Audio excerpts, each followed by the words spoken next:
Bonjour à tous les amis, j'espère que vous allez bien. Aujourd'hui, on aborde une question hyper intéressante.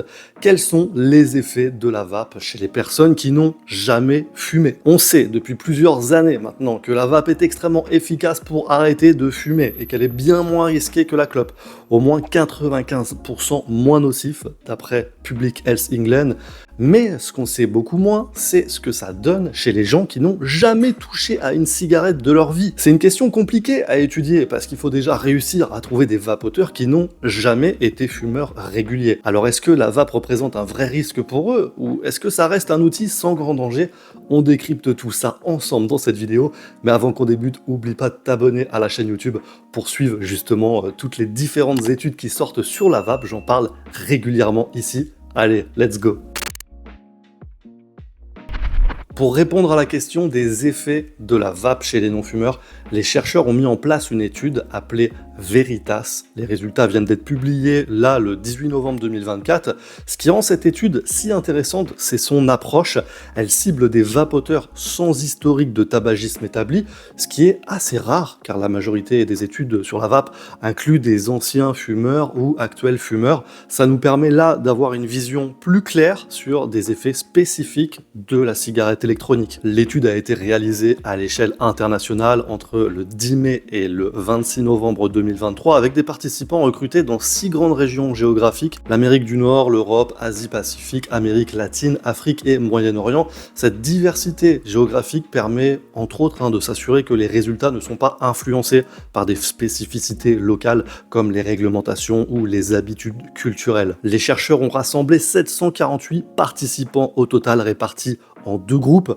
Le groupe des vapoteurs, 491 participants, ce sont des personnes utilisant une cigarette électronique sans jamais avoir fumé, enfin pas plus de 100 clopes au cours de leur vie, et jamais utilisé d'autres produits nicotiniques. Et puis on a le groupe témoins ou non-utilisateurs, là on compte 257 participants, des personnes n'ayant jamais vapoté ni consommé de produits du tabac ou de la nicotine. Pour s'assurer de bien respecter ces critères, chaque participant a d'abord rempli un questionnaire de présélection qui excluait les fumeurs ou ceux ayant eu une utilisation significative d'autres produits contenant de la nicotine. Les chercheurs ont également collecté des informations détaillées sur l'utilisation de la cigarette électronique par les vapoteurs. Le type de modèle utilisé, la majorité utilisait des modèles de type puff jetable, 63,7%, suivi par les cigarettes électroniques classiques, rechargeables en e-liquide, 29,1%, et enfin les pods avec des cartouches pré-remplies, 13,8%. On a ensuite le type d'arôme préféré. Alors là, les arômes fruités dominent largement. Environ 70 à 80% des vapoteurs les choisissent régulièrement. Les arômes tabac, quant à eux, sont pas très populaires, moins de 10%. Pour ce qui est de la durée, la plupart des vapoteurs, 60%, l'utiliser depuis 1 à 5 ans. L'étude, elle s'est pas contentée de poser des questions générales sur la santé, elle a utilisé des outils validés, notamment une échelle spécifique pour mesurer les symptômes respiratoires, la Respiratory Symptom Evaluation Scale, RSES. Cette échelle évalue 5 symptômes clés. On a la toux matinale avec des mucosités, la toux fréquente au cours de la journée, l'essoufflement rendant difficiles les activités quotidiennes, la sensation d'être facilement à bout de souffle en faisant des activités normales, et enfin les sifflements ou râles dans la poitrine au repos. Chaque participant a évalué la fréquence de ces symptômes sur une échelle de 1 à 5, allant de jamais à tous les jours, et c'est ce type de mesure détaillée qui permet d'avoir une image précise de leur état respiratoire. Alors qu'est-ce que cette étude nous apprend? Déjà, les chercheurs ont découvert que les symptômes respiratoires étaient globalement rares dans les 2 groupes, vapoteurs comme non-utilisateurs.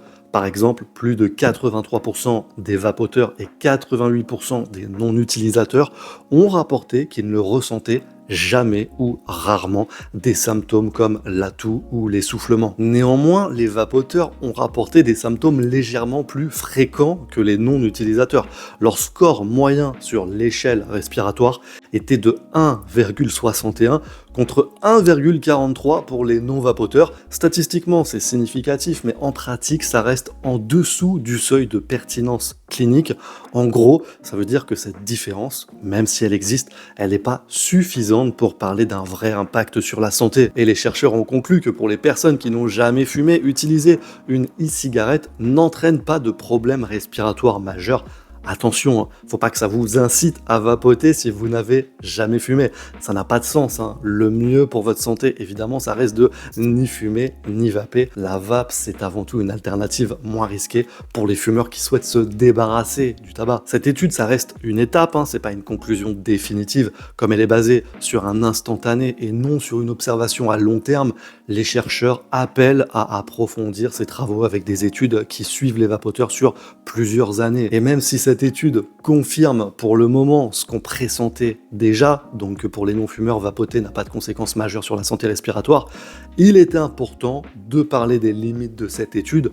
Elle repose principalement sur des données d'autodéclaration, c'est-à-dire que les participants ont eux-mêmes rapporté leurs symptômes et leurs habitudes. Et forcément, ce genre de méthode peut introduire quelques biais et elle ne mesure pas directement des données médicales comme des tests de fonction pulmonaire ou alors des analyses cliniques qui pourraient sans doute apporter des résultats beaucoup plus précis. Conclusion, pour les non-fumeurs, la vape semble avoir un impact respiratoire très limité, avec des symptômes rarement signalés et surtout sans différence clinique significative par rapport au groupe témoin. C'est une bonne nouvelle qui montre que la vape reste une alternative infiniment moins risquée, mais cette conclusion est d'autant plus importante pour les fumeurs.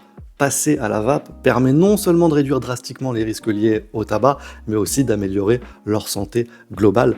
J'en profite d'ailleurs pour vous remettre ici le petit graphique qui compare les risques des différents produits nicotinés. Ça permet de voir notamment la différence entre la clope et la vape avec une réduction des risques vraiment flagrante pour le coup. Voilà les amis, c'est tout pour aujourd'hui. N'hésitez pas à me donner votre avis en commentaire, comme d'habitude, et à me partager votre sentiment sur cette étude hyper intéressante. C'est toujours un plaisir de vous lire. Pour ma part, je vous retrouve dès la semaine prochaine pour d'autres vidéos. D'ici là, bonne vape, à très vite, ciao.